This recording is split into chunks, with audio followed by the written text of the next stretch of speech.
Welcome to Is Anybody Listening to Me podcast with Azar and the Meat. This is, if you haven't noticed, we took a little break, and this might be our new summer format for a while. So I just wanted to give everybody a heads up if you haven't noticed it. There's not a lot of content to talk about, especially with the NFL taking, we went through the draft and some free agency. So Big Meat and I have decided to go every other week. That way we'll have more to talk about with the podcast that's more relevant and share with you guys some late breaking news. We'll always bring in our third man to kind of keep us going. As professional as my partner is, he kind of disappeared off the screen. So I'm going to welcome. Oh, there he is. He's back. All right. Let me welcome my partner, Big Meat. Big Meat, how's it going? I'm doing well. I just needed to pour myself a drink, Azar. You are just the model of professionalism when we do this thing. Hey, well, you know what? I figured it's all for the listeners because I figured the listeners would want me to spew my knowledge with a few drinks in me. So I just wanted to make sure that I'm a little bit liquored up before I begin here. Yes, because that way it's all for the fans. You have an excuse when someone says that was the dumbest take. You say, "Well, I've been drinking. I don't know what to tell you." That's basically the only reason for the drinking. That's true. But we do got a good show or episode. Yeah, it's a good show. I'm jumbling my words here because it's been a couple of weeks. But we're basically going to dive mostly on entertainment for this to start this off. Jarvis can't remember. The drink was so good he can't remember what he drank 2 weeks ago, so he forgot what he wanted to share. So we're just going to go right to entertainment. And Big Meat has been on the edge of his seat, and he's spent 2 podcast episodes talking about this. So I'm finally going to give him a chance to really dive in because I don't know too many people that actually like zombie movies, but Big Meat loves zombie movies because there's so much carnage. So I want to give him the chance. Why don't you just tell us Army of the Dead? Did it live up to the hype? Thank you. It 100% lived up to the hype. It was excellent. It was now I take it you guys have not watched it. I have not watched it. I saw the previews on Netflix. Okay. Today. I was watching the previews on it. Jarvis, it's got a cool title, Army of the Dead. It's kind of cool, right? Nope. It's something you would watch. Okay. Nope. Anything of the dead, I'd pass. I've been hyping this movie because as soon as I saw the trailer, I loved it. I said, you know what, this movie looks badass. And I do like zombie movies to a point. Some zombie movies are lame. Some of them are pretty good. This one's really, really good. I thought it was a great movie. It's actually number 1 on Netflix right now, today. It's I the number 1 Netflix movie.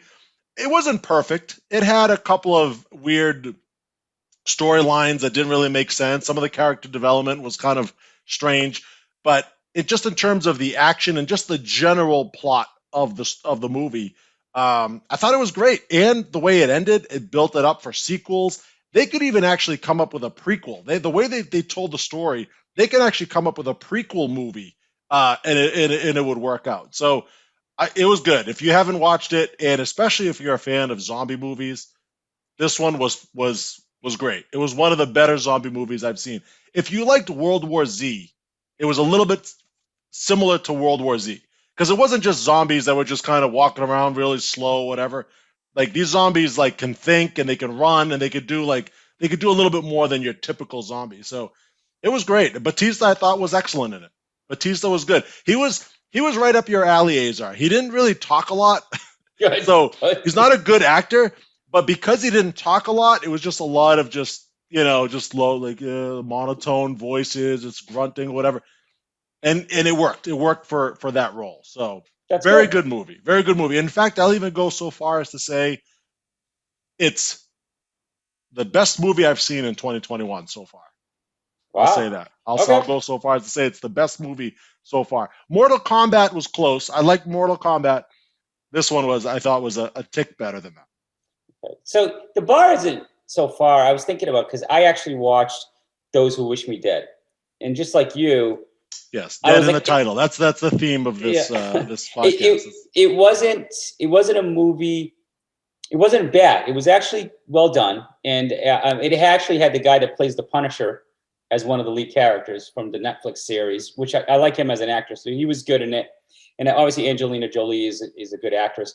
And they actually had the guy, the villain, and Big Meat, you'll know who I'm talking about. It actually is the guy that plays Littlefinger in Game of Thrones. And yeah. And it was Jarvis is laughing at yeah. yeah. As soon as you said Littlefinger, I knew Jarvis would just. But chuckle. those who know Game of Thrones know his character, and it's interesting. They almost made the show like his character. He's a very sadistic. Yeah. He was in Queen. Cruel. He was in the movie Queen. Oh, I'm sorry, Bohemian Rhapsody. Bohemian. Okay. Yeah. So he did a good job. The problem, I think, they tried to do some character development, which was good. The plot story was good, but it just kind of, the ending was so. And that's how I felt like Mortal Kombat's ending. It was kind of good. I saw where they were going, and they kind of left it, and I'm like, I don't know. It looks like these people are creating movies for the option to do a sequel. They're leaving you just enough to say, yeah, maybe we'll do a sequel on this and give you a little bit more of the story and expose more of the villain behind the villain and all that stuff. So that was interesting. So back to the zombie movie. When I think of zombie movies, the bar that I look at is I Am Legend with Will Smith or World War Z. Those are like the two big movies that I think of that have come out from zombie movies. So you guys want my take for zombie movies standard? This should be interesting. Which is that? The only one that matters, Zombieland. Zombie. Oh, that was good actually. No, I like that, but it's a little bit of a comedy. It's not more of that was it. Bill Murray, Woody Harrelson. That's it. Yeah, nothing. Nope. That's not bad. There's a lot of zombie movies, but yeah, the slow moving zombie movies. Like if you're a fan of like The Walking Dead, those whatever. They're all the decent. same. It's a bunch of zombies roaming in packs and people trying to get like it is literally one endless zombie roving. Yeah. But Army of the Dead has a little twist to it. It's actually but then they're not zombies, right? Because that's the whole point of a zombie is a mindless roving thing looking to eat alive creatures and So then it's not really zombies because they call them zombies in the movie as well. So it's. But even World War Z, there was something about them. They weren't just entirely. They were fast. They were running, kind of like I Am Legend, like you mentioned. I Am Legend, right? They're not like. Are they zombies? I don't know. They're more like vampires, I guess. Yeah, it was weird. That's what the weird thing. Again, if you're into that genre, there is a following for zombie. It's like the King Kong movies, right? There's people that actually are just into those type of movies. It is what it is. This one was good, and Zack Snyder, when he first directed his first movie he directed was Dawn of the Dead, and that was actually a pretty good movie. Another good zombie. That was a vampire movie, though, wasn't it? No, that was a zombie movie. Dawn of the Dead. That's not the one with Salma Hayek that I'm thinking of, right? That's a different movie. No. That's From Dusk Till Dawn. From Dusk. That's Quentin Tarantino. Jesus. So that's he was like a remake from Dawn of the Dead, and then this is basically a second zombie movie, and it was good. It was good. A lot of characters in it, a lot of death, a lot of blood, very gory. It's rated R. I mean, it was good, and it left a little bit of a cliffhanger at the end as well. So highly recommended. Highly recommend. You should watch it. Right. Give it a shot. You won't be as disappointed. All right, that's good because it's funny. I'm going to go to this next show, and I was actually trucking through it, and I was biting down, even though I wasn't really into it. Jupiter's Legacy. I kind of hinted at it from the last podcast, and Jarvis started watching it, and the bastard flew through the whole series like in 2 days, and I'm working my way through the show because it's not something I'm like running down to my basement to watch. I'm like, if I find time, I'll watch an episode here or there. I just haven't really got into it. And he watched the whole thing, and he's like, yeah, it kind of fell flat. Like, you know what the things you're hoping for, it never pans out. And I'm like, I have no interest now in finishing the show because, like, the one thing that I liked about the series, the thing that interested me, was the flashbacks when he was going back into the 20s. Yeah. I was actually interested where they were going with it. Yeah, and I was hoping there was gonna be like this big cliffhanger, and Jarvis said it just left you disappointed. I was like, so disappointing. Yeah. It was. Oh my god, it got dumb. It got dumb, and it was just. Oh, it was just bad. It was, so the more I think about it, is basically what you're saying. You didn't like it? I wanted to like it, John. I really was like, all right, these guys, I'm going to give it my full effort. All I do is talk crap about your weird movies and these shows that you watch and stupid. And I was like, I'm really going to try this time. And so like, I got through the first couple of episodes and I was like, I was trying to not compare it to The Boys. But it was really hard not to, because like you wanted it's very similar. Yeah. And I got to preface it by saying I didn't watch it. I only watched the first half of the first episode. It's got such like a political undertone to it that it's like the Josh Duhamel's character, they call him the Utopian or something. That's like his Superman name. Yep. The whole thing is like, Stupid goddamn name. kids in your cell phones. God, you don't know the honest day's work. And like, he basically like just is. He's like R3. Yeah, but I mean, at least R3 like is consistent across the board. Like, he doesn't look at one kid and be like, "You're never going to be good enough," and then he's got this other kid like that is just a hot mess, and like they all have superpowers, but none of like I don't know. It was a stupid story. I'm very surprised that you actually gave it a shot, which you said, like, look, you wanted to give it a chance because we've talked about it and you feel like you shit on a lot of the shows that we watch, and you gave it a shot. But I'm very shocked that you picked this one because you're not a fan of the name of the shows. Jupiter's Legacy is probably as dumb a terrible name you can come up with. Do you know? Are we doing spoil? Like, I'm trying to explain why it sucked without giving spoilers. Go ahead. I don't care. I haven't seen it, and maybe I'll give it a shot someday. And I would argue The Boys was the stupidest name on a show. Stupidest name. Yeah, I'm not going to disagree with that. No, agreed. But at least they were like roasting people, and like a plane of civilians was killed. Like at least that one. It is. You touched on this last time too. It wasn't, after watching the first half, and maybe it gets better. The special effects aren't good. It's like it's just cheesy. There aren't really any special graphics effects. Are cheesy. The only superhero fight is the first episode. There's no fighting until there's really no fighting until like out of the 8 episodes. It's one fight scene in the beginning. Yeah, where the sun. That was the epic battle. Yeah, that was the epic battle with all of them fighting this one super villain. But they were like fights. They were like little skirmishes about like dancing around the plot. It wasn't like the superheroes going against super villains. It was that one fight, and like the reason it's like The Boys is a bunch of good guys died. You know what I mean in the fight, and it was. So Jupiter's Legacy. Do you know what Jupiter's Legacy is? The stock market crashes, and that's this 1929 flashback thing. And like, as the guys are going nuts, he gets these visions, and he has to find all these random people, like to assemble and go to this island that's in the middle of the Atlantic, basically in the Bermuda Triangle, because ships that go near it, like the Kraken, takes them down or whatever. And so Josh Duhamel gets all these people together, including his brother. They get on a boat. They go to this island. The island is a magic island, and like all of a sudden becomes this massive desert. Like if they try to leave, these trees pop up out of the ground and keep them on the island. And you're like, what is it? And the whole point. The whole point. Wait, let me finish so it doesn't go too long. I'm trying to get this out.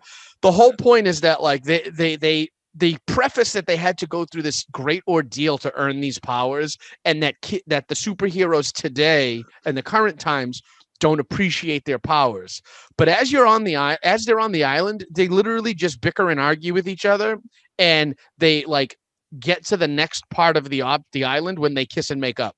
And they basically have to, like, each one of them has to have a come to Jesus moment with each other where they're like, I forgive you for everything. And like the island unlocks the next secret. And when they get to the end of the island, they get teleported up to the planet Jupiter, where all of their like ghost favorite people. So like the guy's mother, the guy's father, like these people that were like influences that they've lost appear and like flick them on the forehead and give them these magical powers. And then they come back to Earth, and now they're this Justice League looking thing. That is the most thorough spoiler I've ever heard in my life. You know what you just described before you got into the whole, like, they got into Jupiter and whatnot. You just described the plot of the show Lost. Yeah, I was just it's basically the Lost. It's Lost. They're on an island and they gotta like find themselves. So that was it. They didn't have to do, like, I was thinking like, okay, what did they have to do to get these powers? They had to like fight some sort of thing. Like, it was nothing. They were they were in this cave that had like dead Vikings and then dead like Crusaders and then dead like conquistadors. Is And it safe to say that Jarvis will never watch another show that we recommend ever again? I have to now because you guys, this one was so bad. I'm like, you guys have to watch something better than this. Yeah. So I don't watch it. I already said it.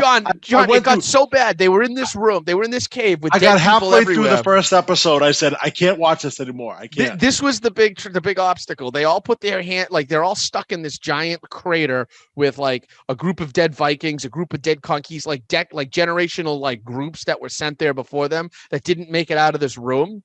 Right? Do you know what the trick to get out of the room was? Everybody puts their freaking hand on a wall and like the thing turns. You're telling me that all these people, nobody ever figured out to put their hand on the wall? That was the big thing. And then when one of them put the hand on the wall, I agree. because they were Jarvis the two brothers, right? The main character and the other guy didn't get along. They were like had this thing, and because they put their hand on the wall, it didn't glow, so they had to hug it out, and then they put their hand on the wall and it glowed, and the thing opened. So this is more time than I wanted to go. This show did not deserve the amount of time we just put into it. Yeah, we should. Let's go back to Army of the Dead. Can we talk about that a little bit more? No, I gotta say, Biggie, to give and for the audience that have been listening to the podcast.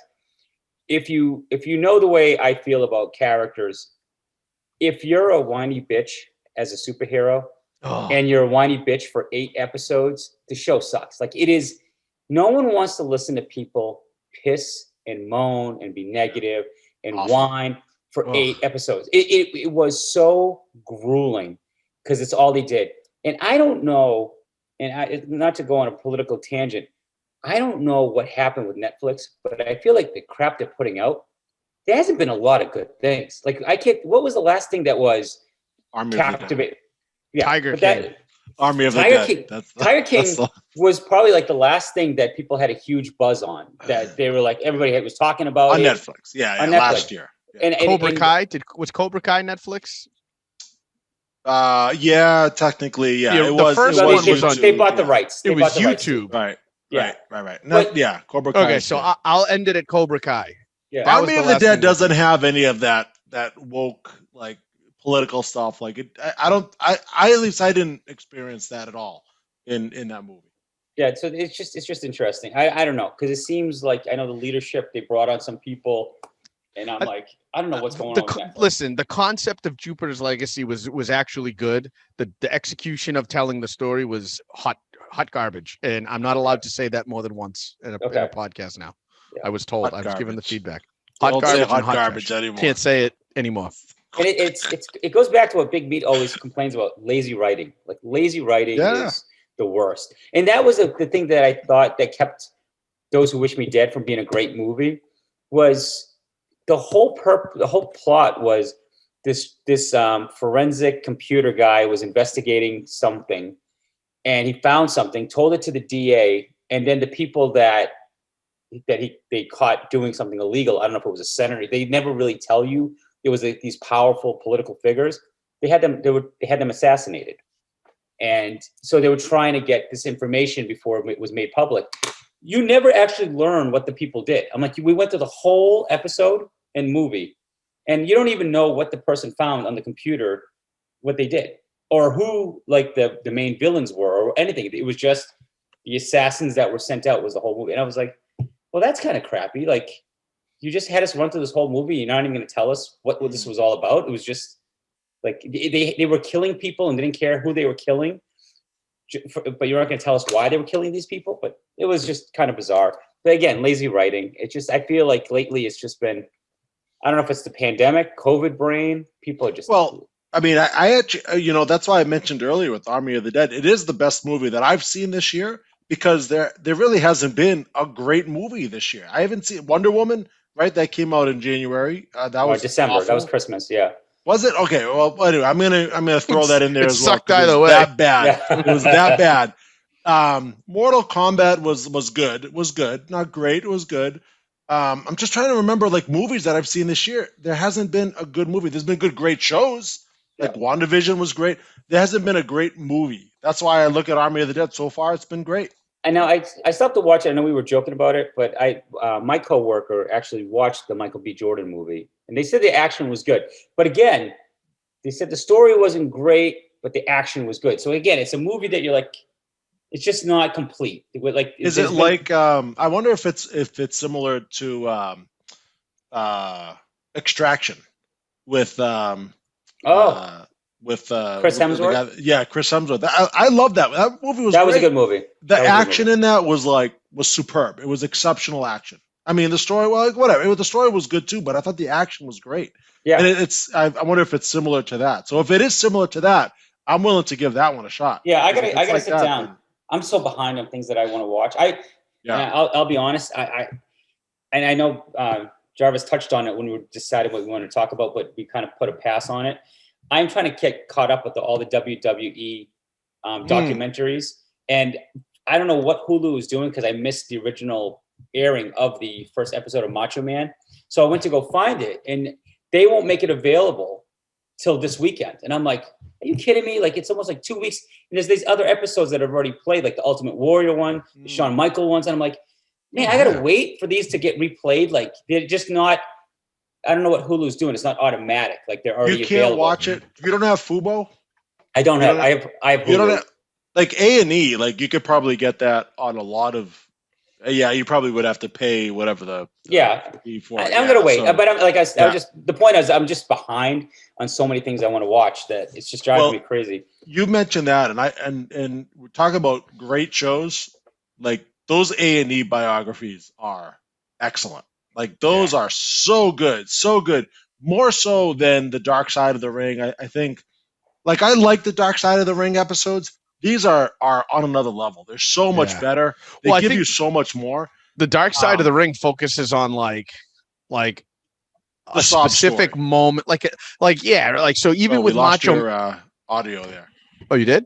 No, I could hear him. So even with like the Macho Man, it was like the demise of him and Elizabeth. With Jimmy Snuka, it was like him killing his wife or whatever. You know what I mean? Like, it was always these weird The biography covered like all of it, but it also included like the good stuff, the nostalgic stuff. And it kind of gave you like, I remember all that happening, but now I know why it all happened. I thought that was really cool.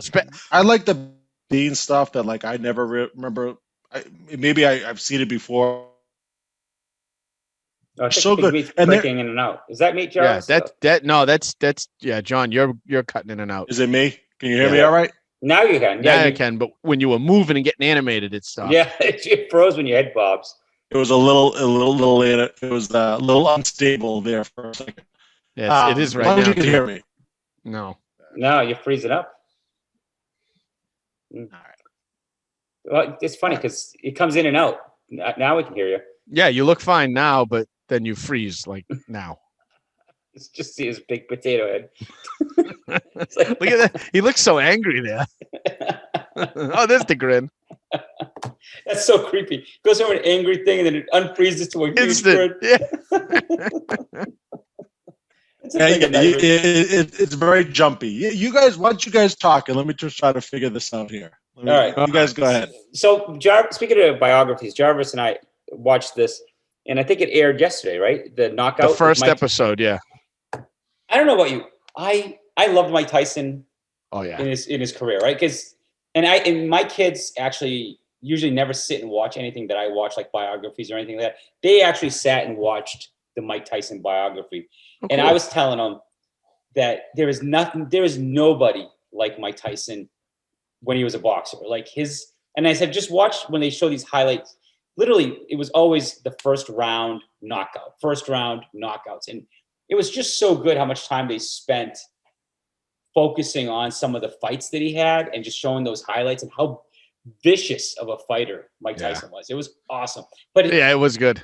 But his flashback to his life, I didn't realize how screwed up his life was. Like, I knew he's got issues, but he had a rough life. That explains a lot. You know what? I thought, and I don't know how it's going to continue to play out because there's more episodes of this. I think there's one more. Is there one more? Okay. It's a season and I know it gets darker because remember he does the ear biting and he starts going to.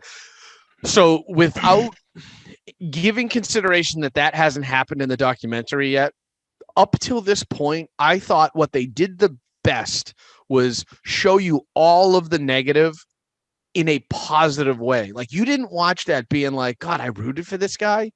You watched it and you were like, yeah, I kind of don't blame him for being the way he was. And like, I don't know. I just felt like yeah, he's not that bad of a guy to get where he is. But my God, was he fun to watch? And I don't feel like I rooted for like a villain now, even though he was a criminal, went to jail. They said something like he went to jail 30 times as a kid. Yeah. Yeah. Like, you don't generally root for that guy. You root for the recovery, which is part of the boxing story, but like they told it that way. They didn't tell it like this criminal ascended through the ranks of pro boxing. They told it like this criminal found, resolve in his life through boxing, and it kept him on track for a long, long time until he lost to Buster Douglas. And then he kind of went off the rails again. But you're right. That rise in the 80s, like I caught the tail end of it as a kid, like getting to like watch that. But I don't know if we have John back, so I'll just tell this quick story. So in the summer, I lifeguard for this, you know what I mean? I do all that stuff in the summer. There was a guy hanging out at the pool in Lowell, that one of the pools I worked at, and he didn't have a clip because he didn't have a cell phone, but he had a picture that he carried with him because he was that proud. He got his ass kicked by Tyson in 1984, and he didn't even care. He was just happy to be like, here's a picture of me in the ring with Mike Tyson. And Mike Tyson beat this guy's head off in like 45 seconds. And it didn't even matter. The guy was like, I stood there and took a punch. I got back up, and like he ultimately got knocked out or whatever. But his claim to fame was like he took a punch from Tyson square in the chin and got back up. Like it was, I mean, to think about like how profound somebody's career is that you brag about getting your ass whooped by him. Like just the fact that he had his hand on your like person. Like, I don't know. I think Tyson is probably the post Muhammad Ali, like that era of boxer when boxing was in its golden age.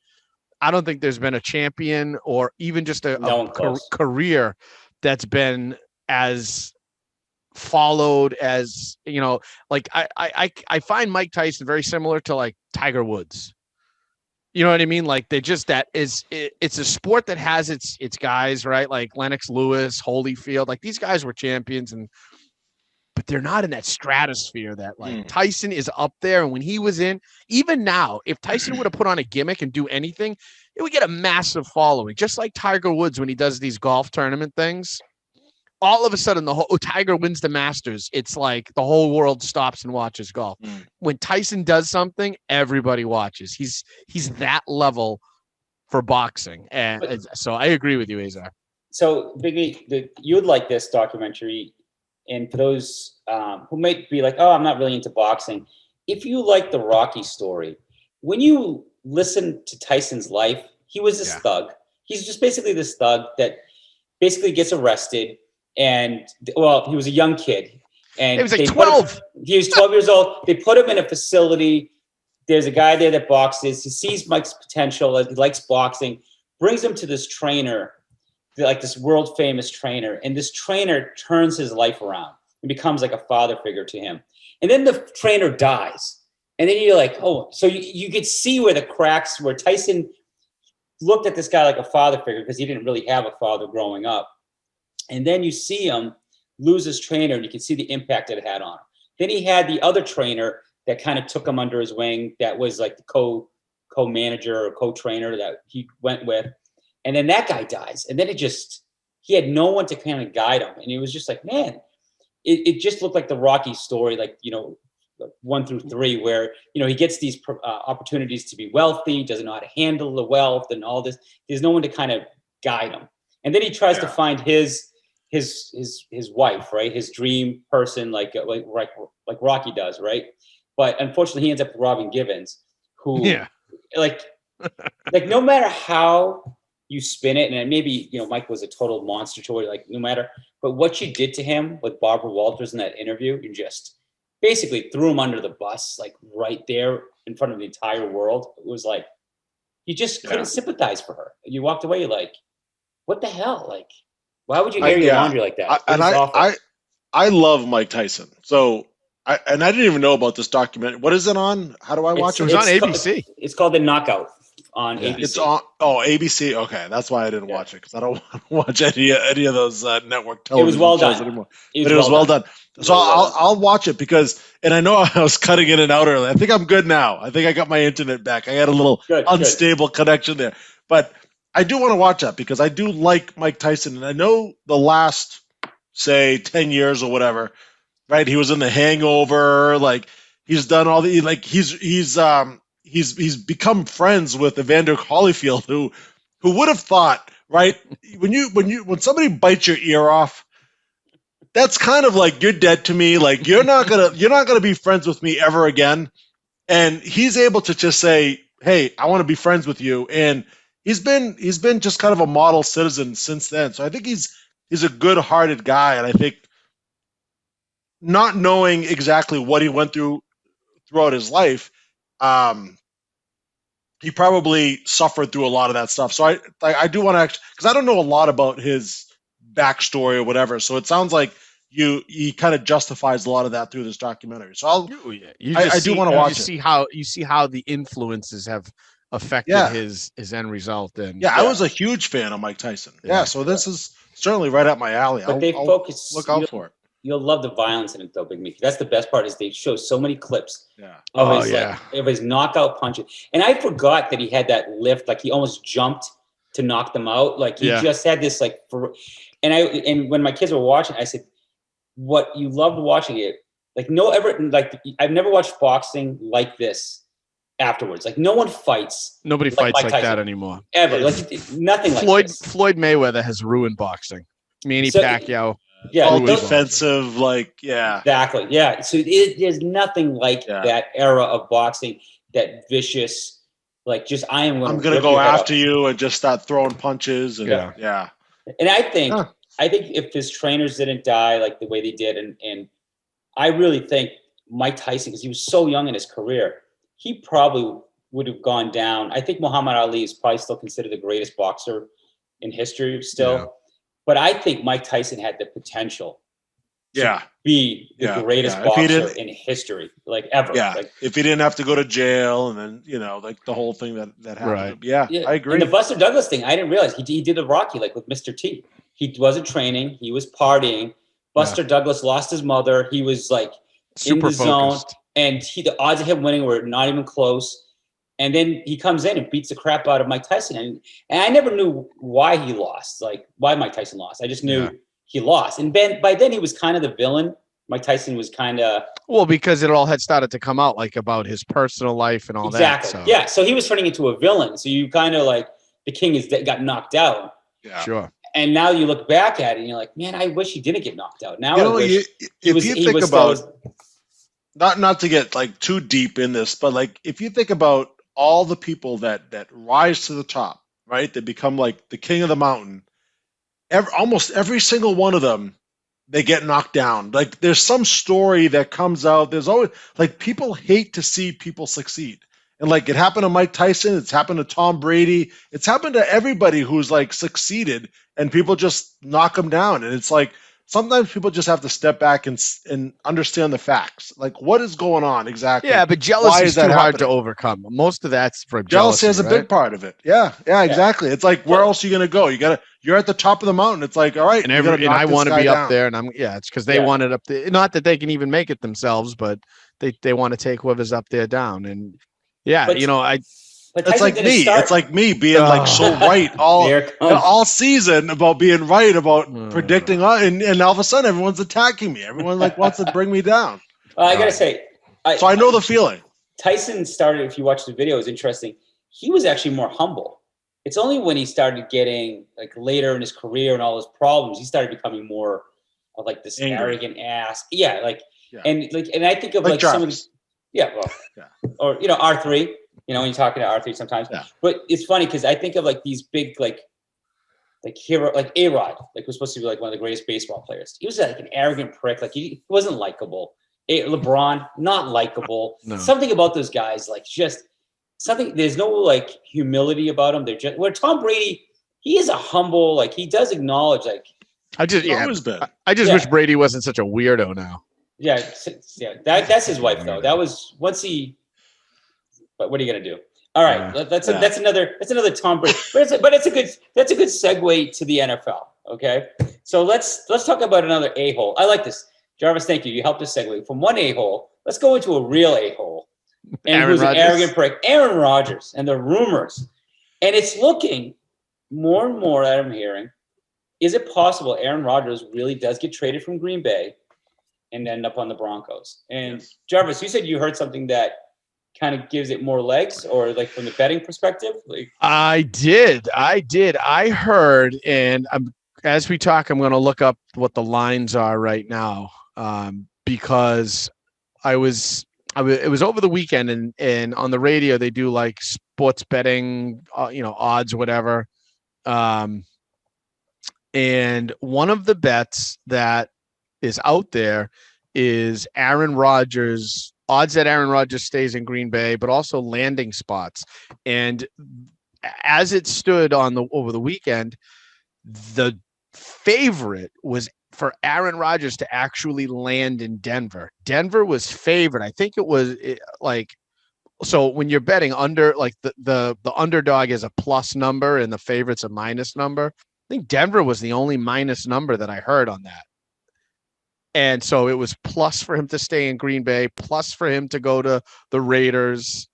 There was Green Bay, the Raiders, Denver was minus, and I want to say there was one other spot. But and then it went on to say that the 49ers put a real big push to get him, and that trade actually was proposed, but Green Bay didn't listen to it. Now I guess somebody in Green Bay says they wish they did. But I did hear, to your point, Asa, that the favorite landing spot, if you're going to put money on it, the favorite spot is for him to end up in Denver this season. now, why is Denver? I still don't understand. Is it Elway's connection to, like, what is it about Denver that brings? It's got to be. Because what are they trading? What would Green Bay want from Denver? Well, everybody's got trade. Oh, I heard. Hold on. I heard I heard this actually. Okay. It's Bradley Chubb and Not Nick Chubb, so that doesn't help us. no. So Bradley Chubb is his brother. Okay. So Bradley Chubb is his brother, Yeah. and a Johnson and a And a Woody. A Woody. So I mean, you guys can go ahead. I'll look up exactly what the trade was and get back on it once you guys share your thoughts. But I do think with the Broncos, it's like they need a quarterback, somewhat, right? I don't know if they're a big believer in Drew Lock. Elway, right? He's done it before with Manning. It seems like it all the stars are aligned that he could bring Aaron Rodgers there too, and Elway can do it again. He's done it before with Manning, so that's where I look at it, and I say Broncos. There's not a lot of teams that need a quarterback. There's not. I mean, you could say there's a lot of teams that need a great quarterback, but a lot of teams have a plan. They've invested in a young quarterback. They have an up and comer. Denver is only one of very few teams that don't really have that centerpiece at that quarterback position. So when Manning was dominant with Denver, and there was that one year, there was all this suspicion because he had that neck thing. Was he on steroids? All that stuff. Then there was that noodle arm year. Mm-hmm. There was one constant that Manning had is Denver had a great defense to make up to keep the games close for Manning and all that stuff. I can't recall from last season. Does Denver have a dominant team? Isn't Rodgers kind of going into the same situation? There's some good weapons in Denver for him from an offense perspective, with Noah Fant and the other his receiving core. But isn't the defense still a weak spot for Denver? Isn't that the same problem he has with Green Bay, that he's always got to play catch up and stuff like that? So it doesn't seem like he's making a great decision if that's where he's to go to win. Yeah, I think they're okay. I mean, they still have Von Miller, and I think sometimes when you get a guy of that caliber of Aaron Rodgers, all of a sudden the defense just like, hey, they wake up, they step up, and they want to perform even harder. But I think with Aaron Rodgers, it wasn't so much like, okay, the team isn't great. They were a great team last year. The Packers were great. Yeah, I think it's more of the culture. Like, I don't know if you heard that Kenny Mayne interview, where he was just like, look, I have no issue with Jordan Love, the kid that's going to replace him. Like, he has no issue. Like, he loves the fans. He loves the city. He loves his teammates. He even likes his coaches. He doesn't like the philosophy. He doesn't like the culture of what's going on there and the winning. Like, they don't – I don't know. He didn't get into really, like, detailed specifics, but it almost sounds like they're not willing to invest into the team to make sure that they become a winning franchise. And maybe Denver is. They've proven that. Has gone out. They've done everything they could years ago to pull in Manning, get receivers, build up their defense, and maybe he looks at that and says, Denver is a winning franchise. They are a franchise that I could come in and they could really take me over the top. So I think he doesn't see that in Green Bay. And so I think you hit it right there that Elway was basically giving him the Manning treatment. Like, hey, this is how I got Manning. I said, I'll do whatever. What the same sales pitch that Arians gave Brady. You want the keys to the team? Come down here. You'll get the keys to the team. Play 5 years for me and retire, and we'll get a Super Bowl out of it. Whereas Green Bay is minimal free agents, rebuild through the draft, always think about longevity. And again, that doesn't really help Aaron Rodgers. So here's the speculative trade offer. And this is from the Denver Broncos, like Mile High Huddle Fan Nation report writer. So 2 first-round picks, 22 and 23, Teddy Bridgewater, and so a defensive lineman, and they listed a few options, one of them being Bradley Chubb or Draymond Jones. I don't know, he's a D lineman. An additional conditional pick that's a 4th rounder. Unless they reach the AFC title game, it becomes a 3rd. And it also becomes a 2nd if they reach the Super Bowl. And then either an additional player or an additional draft pick. And they said the additional player, depending on whether it's like Bradley Chubb or if it's not, if it's Draymond Jones guy, they said that it might have to be Noah Fant or Jerry Jeudy, one of the offensive weapons. So that's a massive Jerry Jeudy or Noah Fant, the D lineman, either Bradley Chubb or just Draymond, whatever. Another defensive back, 2 first-round picks, and a conditional pick. It's a lot. It is a lot to give up. I just, a lot. Man, is Aaron Rodgers that piece that'll put Broncos in the Super Bowl? I don't think this year. I don't think this year. Maybe in 2 years, 3 years. I don't know. I think. Yeah, but John, you say that, but if they're giving up their first-round picks for the next 2 years, how are you building the team for Aaron Rodgers if you're basically getting rid of everything to get Aaron? It just seems like a very odd decision on their part. I mean, they got so like they have they have Cortland Sutton. They had a couple of wide receivers in addition to Jerry Jeudy. They just drafted Patrick Surtain, I believe, right? Didn't they get the cornerback from Alabama? I think it was Denver that got them because Carolina drafted Joe Horn. Oh, you might be right. Yeah, they went instead of a quarterback, they went for a defensive player. So yeah, you're right. Okay, they got that. At most, they're giving up 2 first-round picks. So I mean, they're still going to have their 2nd, 3rd, 4ths, whatever that conditional pick is. Bradley Chubb is a beast, but gets injured.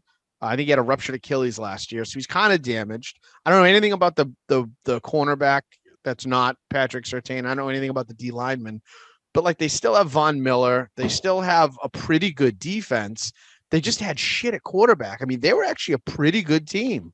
And I mean, we're not going to say his name again, but Ripien or Ripien or whatever you got mad at me for, right? Like that's what they rolled with, right? They rolled with Ripien, Drew Lock, like these bums.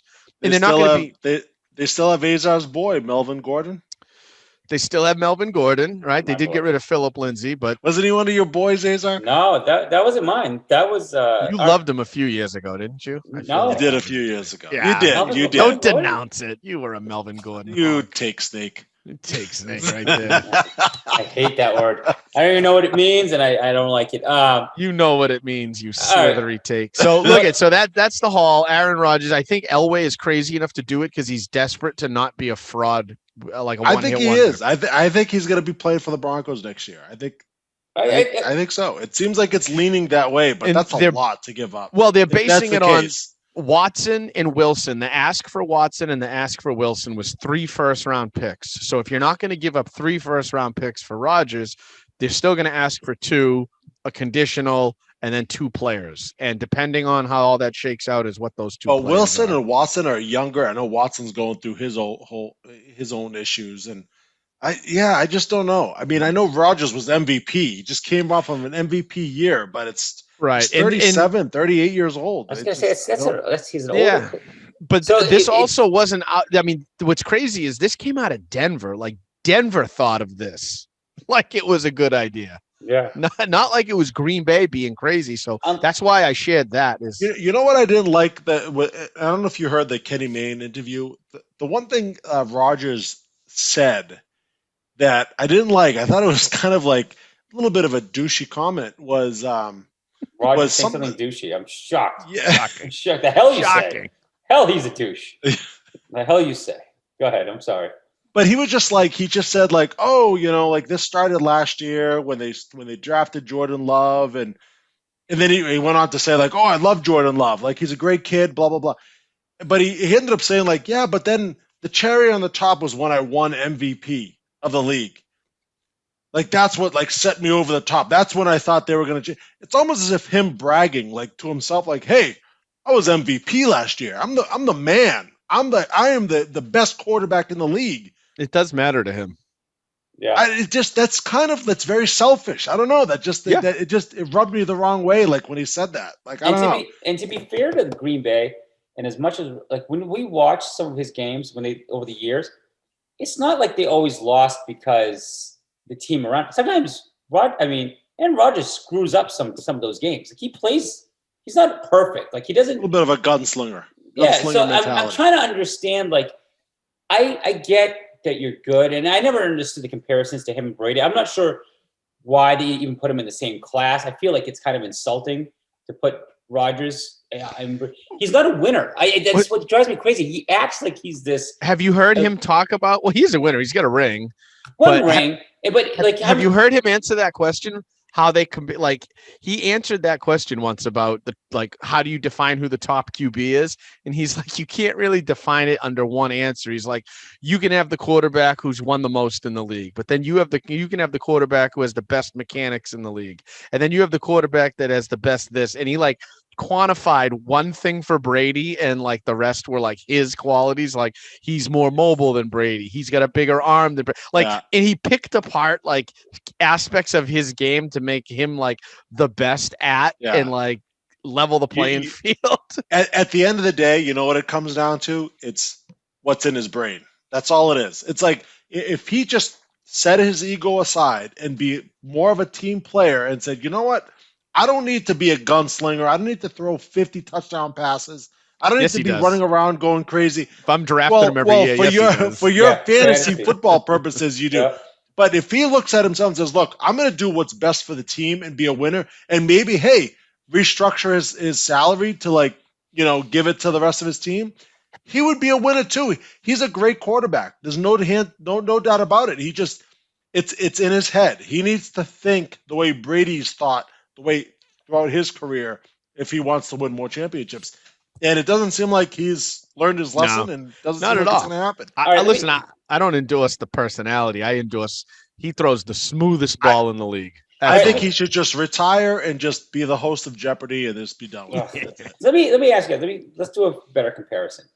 If you had a chance, who do you think, or your opinion from watching fantasy football and watching football all these years, who do you think had a better career, Peyton Manning or Aaron Rodgers? Peyton Manning.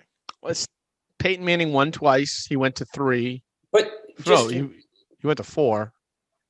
I think Peyton Manning almost revolutionized the quarterback position a little bit. I don't know. I think Aaron Rodgers is more talented. I think he's more talented quarterback. Do you really think he's more talented than Peyton Manning? I think so because Peyton Manning could never throw a good spiral. He could never throw a good. He couldn't run. He might have been slower than Brady. But John, you said Manning 2 seconds ago. You pointed it's about the brain, right? You have to have. And Manning was one of the smartest, probably the smartest of all time. He was like an offensive coordinator. On the field, he started that whole quarterbacks can control the offense and exactly. So that I get what. But Roger's saying. That doesn't define his career. That just. But I think that's why I said Manning. That's why I chose Manning. Yeah, Jarvis. He might have the smoothest throw. I think Manning was more of a winner. I think he had. Yeah, I can't argue with that. He would carry his team. I feel like Rodgers he's more about getting the praise and forgetting that, hey, you're here to win the Super Oh, Bowl. I'm not arguing that. You're not going to So- get an argument from that from me. I was literally just parsing out who had a better career. I think to defend Jarvis throughout this whole thing is Jarvis drafts him every year for fantasy. He just wants the numbers. Like, give me the numbers. That's it. I don't care what you do in the playoffs. I don't care. Let's just you look good out there, throwing up big numbers, 5-6 touchdowns a game. You're Discount rushing it double in. You're checks, giving the baby. discount double Yeah. check. That's all he. You know what? That's okay. I'll take that. I'll take. You know what? That's why I drafted Dante Culpepper all those years ago. I didn't think he was a great quarterback. I just love that he put up huge numbers every year. And he did that roll when he scored. Yeah, he did the the roll. roll, Like, that's I right. loved it. I loved it. Yeah. That's fantasy. When you start thinking fantasy wise, then you gotta separate that. That's right. different. Fantasy football and real NFL. Let's different segue. things. Let's segue. Speaking of fantasy busts, Julio Jones. Julio Jones wants to get traded. Here's a guy, again, like the Aaron Rodgers of the quarterback world, just talented. Everybody talks highly of him, but for some reason, you just don't win with them. You just don't win. You don't get to the promised land with them. I don't know if it's because of him that you don't win. I mean, he doesn't score touchdowns. He gets injured. He just gets injured. And he's very injury prone. Yeah. Yeah. But the fact that his name is out there, especially for the Patriots, and the Patriots are one of the top 2 or 3 teams that he's going to eventually go to. And I'm going to say he's going to go. He's going to go to the Patriots. It's almost guaranteed. This is a Nostra Booyah. I'm calling it. I'm calling it. This is a Mac Jones special. Azar, let me Mac get him. Jones I got him prediction. right now. Let me get him. Julio Jones is Release coming the to hounds. the Patriots. It's coming. Right. He's coming to the Patriots. I don't care what other story you've heard. He's coming to the Patriots. Yes, you do. I have a quote and everything. All right, go ahead. What do you got? What do you got? Okay. He's teed up for this one. I am teed up on this one. Okay, so to preface, John, you back on April 16th is when we had a text, okay? So we had a text on, and Azar, you were on this. On April 16th, you were preparing about the Aaron Rodgers to New England rumors, and you said, and I quote, Brandon Marshall is a smart man. I swear he listens to our podcast too. He sounds as emphatic as I did. Your reverence for Brandon Marshall as a source is second to none. Yeah, the receiver. The old receiver. The old receiver. Yeah. Brandon Marshall just yesterday said, no way in hell Julio Jones to the Patriots. Your he did source. say that. All right. Your source. You know what? Revered, Booyah. The clouds are conflicting. The thunderstorm is breaking up. You, sir, your big source. You know what? Hey, I will take that. I will accept that and say, okay, if my boy Brandon Marshall says he's not coming to the Patriots, but you know what? You know who's more powerful than Brandon Marshall? Nostra Booyah. He is more powerful than Brandon Marshall. I will renege him. I'm reneging him. He's your source. You were like, he's overruling him. That's it. He's overruling him. Overruled. Brandon Marshall. That's too easy. Much respect for Brandon Marshall, but he's being overruled. So, what makes you so confident, Big Me? What are the Patriots giving up, and what makes you so confident? For that? Because they have the salary cap still. They still got $15 million under the salary cap. Julio Jones has already kind of indicated that he wants to play with Cam Newton. And there's been rumors swirling, like all those rumors that you hear that Julio Jones might come to the Patriots. But what do you trade for him? What do you trade for him?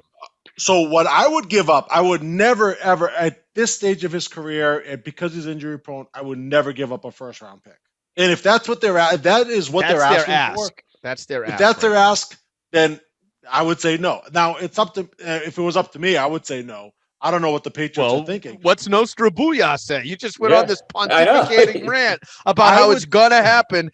Chalk it up. Money in the bank. Here's the thing. What is it? Here's the thing. No one's going to give a first-round pick for Julio Jones. Nobody's going to give that. That's Atlanta being like, oh, we're going to get we're going to reach for the sky for this one. No one's giving up a first-round pick. Okay, Felger, what is the trade offer? Second-round pick, at worst, third-round pick. That's what's going to be. And the Patriots would be willing to bargain that. Now you got to trade that plus you got to pay a salary of $15 million. They have it. They have the salary, and they'll throw in N'Keal Harry just to sweeten the deal. I did hear that. I did hear that too. I heard that too as well. I did. I did hear that too, and that would make Azar very happy as well. Oh my God! I see it. I see it in the stars. I saw it in my dreams. It's gonna happen. So how do you go from 2 years ago saying we're going to trade a second-round pick to you for Mohamed Sanu, and then coming back 2 years later and say, we'll give you another second-round pick, but this time you send us Julio Jones? Wow. It's awful. That Mohamed Sanu trade was terrible. But I think with Julio Jones, because he's injury-prone, he's 32 years old? I mean, he's not a young pup anymore. And he wants out, right? No one's going to sit there and be like, oh, yeah, we'll give you the world for him. He wants out of there. Like, he doesn't want to play for Atlanta.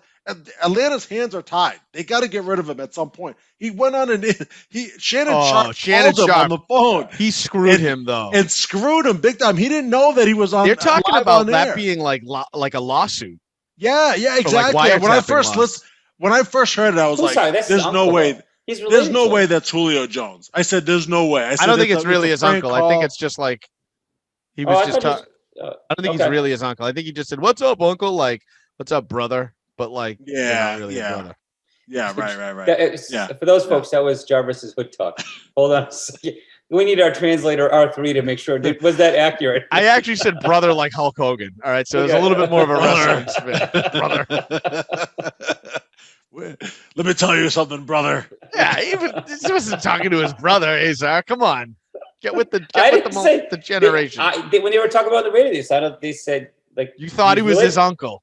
They said he was his uncle. He did say it. He did say it in the like I was a little unclear.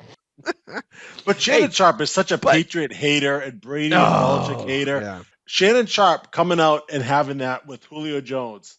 It was kind of a dick move. Like, he didn't tell him he was on, and so he ended up saying that out loud. I remember listening and being like, that can't be Julio Jones saying that. There's no way. There's something going on. It's like a prank call. It's like something, but it was him. It was really him. He snuck it in. He was like, all right, Julio, thanks for answering my call. And we're on the air. Bye. Yeah. I was like, what a dick. Live to tape. See you later. So now that Atlanta knows this, everybody knows this, right? He wants out. He's not happy. He wants out. What's Atlanta going to do? Their hands are tied. They're not going to They're not going to get a first round pick for him. They can't sign they need $10 million to sign all their draft picks. They don't have it. There's no way. I honestly, a third round pick is probably the sweet spot for a guy like Julio Jones. Can you imagine getting a second for Mohamed Sanu and then 2 years later getting only a third for Julio Jones? Yeah, but if Julio Jones, he's not really their number one anymore. He is. Neither was Mohamed Sanu. That's what I mean. Like, he's not their number one. It's not like it's a stretch. But it's Julio Jones. But that's just name. Jarvis, it's really just name at this point. Like, he's just if you put him on the Patriots, he's not just a name. All right, he's better than anything we have. Okay, now you say that. The best receiver on the team. Okay, that's true. He would be the best on our team. Who's throwing him the ball? If you're telling me you're bringing Julio Jones, don't bring me into that conversation. Okay, so this is probably like. Don't mention Cam Newton, please. Do not mention Cam Newton. I'm not mentioning Cam Newton from that sense. Yes, you are. Jarvis is gonna have a. My head's gonna explode. So a week ago, when we were not, we didn't do our podcast. The rumor mill started swirling because when the Patriots signed Hoyer, the thought was, well, why would you bring in Hoyer in to mentor Mac Jones, right? So it wasn't like they were going to dump Stidham. The consensus was they're going to get rid of Cam Newton. What's the point of Cam Newton? Because now you have Hoyer as a backup.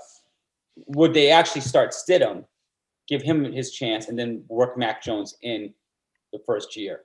No. Stidham is never going to. Stidham is going to be cut. Stidham's going to be cut. They have 4 quarterbacks right now. There's no way. I don't even know if Hoyer is going to make it through. I think they just brought him in just as an emergency backup. No. They brought him in to play. So the rules right now, because of COVID and because of OTAs and contracts, is that coaches can only meet with players for like a certain couple of hours a week or whatever. Correct. Yes. But players can be around other players almost an unlimited amount of time.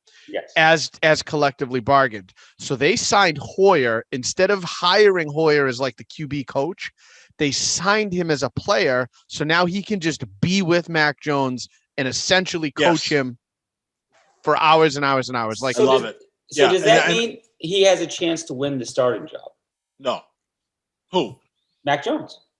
Oh, yes. If you're investing, if you're paying this guy, Brian Hoyer.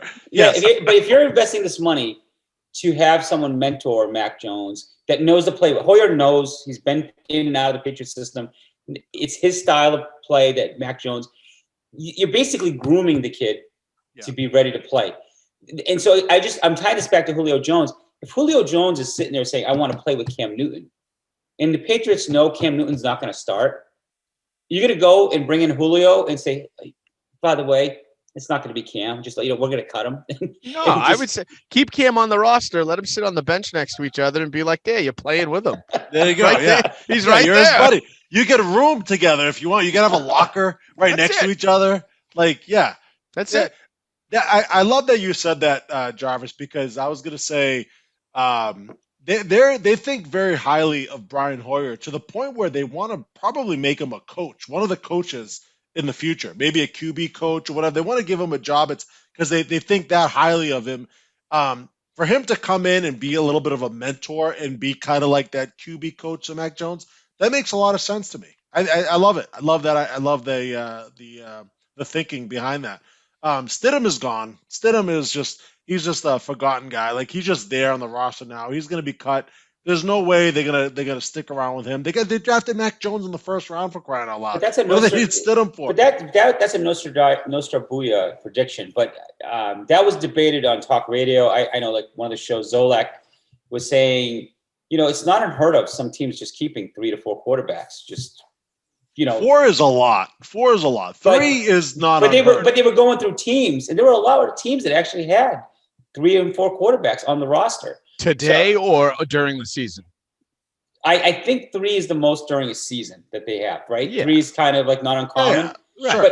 But Hoyer, there's no intention of bringing Hoyer in to be a starter for any reason, right? He's not going to start. If there's an injury, you're not bringing in Hoyer.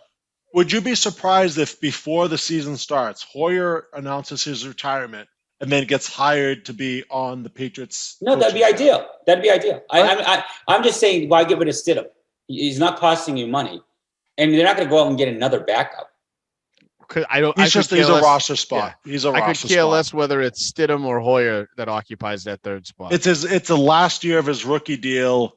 It didn't work out. Sorry, Stidham. You're the odd man out. Yeah. It's a roster spot, and maybe they keep him as a third. Who knows? Or maybe they just cut Cam Newton. Like, maybe they just good. They just look at Cam Newton as like, look, you're out. You know what I mean? You're out. Stidham, you're out too. And then they go back to two quarterbacks, and they go Hoyer and Mac Jones, and Hoyer is the emergency backup. I don't know.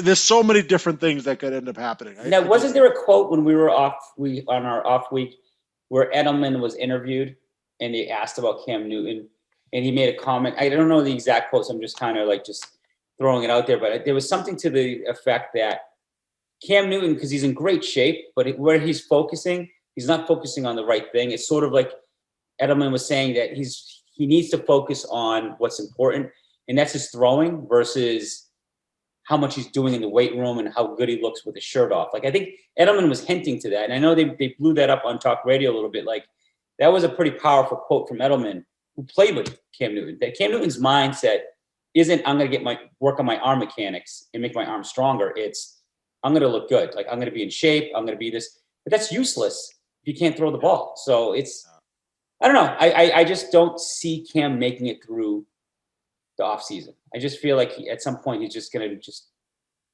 not be effective, and they're just going to let him loose. It'll be an interesting training camp and preseason and see what happens. I'm 50-50. I don't know what they're going to do with Cam Newton. I don't know. I have no idea. Like, I know Belichick likes him, and they might start him like first game. And I don't think that's going to last very long. I think they're going to go by game 3 or game 4, just in time for the Tampa Bay game. And you're going to see Mac Jones trotting out there as the starting quarterback. It might be a whole Tom Brady, Drew Bledsoe thing all over again. So I don't know. That'd be an epic thing. Well, I think that's a good, let's just stop right here point, because I think we've gone for a good amount of time, and I think it's a good place to stop. Just to remind the people listening, we are going every other week until the first week of August. We've been going every week since January, and since the content is getting thin, because there's not a lot of NFL news. Once training camps open up, we'll hopefully, and vacation season start ramping up for our personal lives. We hope to be every week in August, so that way we'll get you guys ready for your fantasy football season. So that's the goal, right? Did I say anything? That's kind of the plan. So I agree. Yeah, so you'll be getting news and updates all the way through the summer, but once August 1st rolls in, it is full bore fantasy football. Like, we will be giving you our draft picks, predictions. We're going in deep. Like, this is going to be some epic listening. You're not even going to need a magazine. You're going to go full Jarvis. You're just going to be listening to this podcast while you're drafting. That's all you got to do. Mr. Roper won't even need his red binder. Listening No. to our podcast. He just doesn't use his red binder at all for that. The worst thing, everybody's going to be taking our picks. It's like, well, you guys were talking about it. I was like, damn, they took my pick. Yeah, that is true. That is true. Well, we all learned our lesson from Big Meat over here, who gives out false tips. Yeah, on the podcast. No, I was honest last year. Last year, I was 100% honest. I might not be 100% honest this year, but last year I was 100% honest. We all know Jarvis is going to take Jarvis. I mean, Jarvis is going to take Jarvis. Jarvis is going to take Rodgers. He's going to take Rodgers. What, second round now? Last year was I took round? him in the fifth or sixth round. Yeah, but now that he won MVP, now he's back up the second round again. Like, yeah, you can't pass on Rodgers now, unless he gets traded to the Broncos. Yeah. Unless he goes to the Broncos, then maybe not. But we'll see. It'll be that, but hey, those are future episodes. Those are spoilers. Let's not get too much into those. Oh yeah. And I think by the time we come back in a couple of weeks, Bruins will be in the second round. I'd like to dive into a little bit of the Bruins second round. That'll be a fun topic. I'm assuming the Celtics will be eliminated by this weekend. So yeah, I was going to say Celtics will be golfing. Yeah, the Celtics will be all done, and there'll be a merciful end to their season. And then, speaking of golf, I wanted just to throw out in my closing thought. Any listeners, start paying attention to the golf rivalry between DeChambeau and Brooks Koepka. I think that has the potential to be high quality entertainment. Yes. I'm not gonna. Highly rated matchup. If they ever end up, the next majors or whatever. Just keep your eye out on tournaments. See if they get paired up, because that's going to be great. They're going back and forth on Twitter. Phil Mickelson's involved. Like, it's awesome. The comments are hysterical, and they're really catty, like a bunch of whiny women, and it's hysterical. Is Twitter the best way to dig deep in it? Like Big Meat said, he had a hard time. You got me interested. I wanted to actually figure out where's the best way to get caught up. Twitter is where it's happening in real time, and it's been happening today even. So, like Brooks Koepka tweeted out. So Brooks Koepka that was on video making comments about DeChambeau. DeChambeau tweeted back something about Brooks.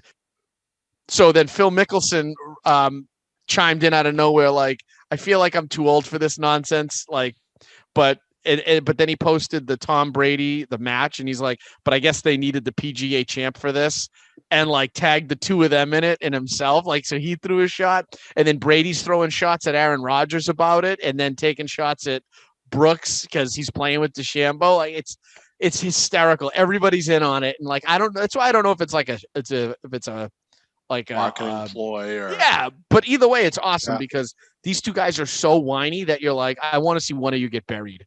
You know, Brooks is like the traditional golfer. He's like, hold the line on decorum, and DeChambeau is like, I'm just going to kind of be on this. I'm just going to kind of go this direction. So it's really cool. It's just a really cool dynamic, and it's really fun that the other celebrity, like Brady, Rodgers, Mickelson, they're all getting involved with the shit talking. So it's serious for DeChambeau and Koepka, like they really hate each other, but the rest of everybody around it involved is making such a mockery of it that you can't help but to just laugh at it. So it's going to be interesting to see these guys get on a golf course and actually have to play in a group. So there's that. You heard it here first. Get out there. If you don't watch golf, just keep your eyes on those two players. And July's the big matchup, right? July 6th. Okay. Yeah.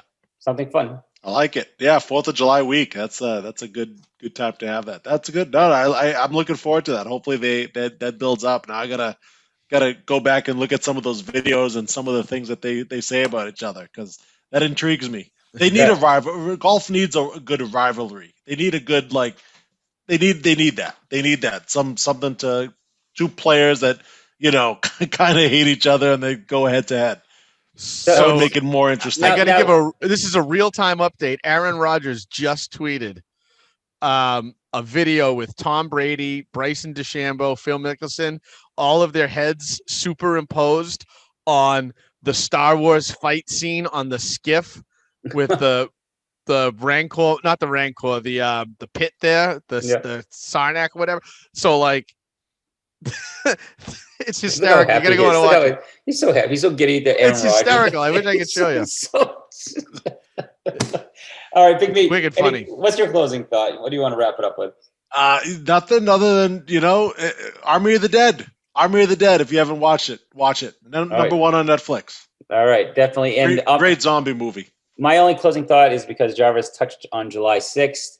What's more important to me that week, not that Independence Day is not very important to me, it's the draft order. Yes. So, thank you for bringing that up. I was going to bring that up earlier. Yeah. Yes. So what's coming up soon?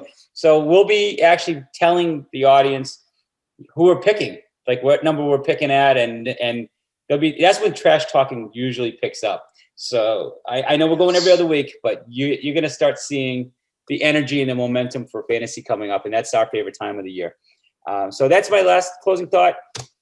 So we'll wrap it up there, boys. As usual, everybody, follow us on Apple Podcasts, SoundCloud, or YouTube, anywhere you want to follow. Spread the word.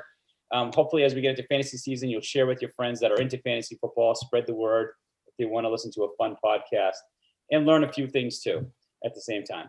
Other than that, have a great night, guys. Adios.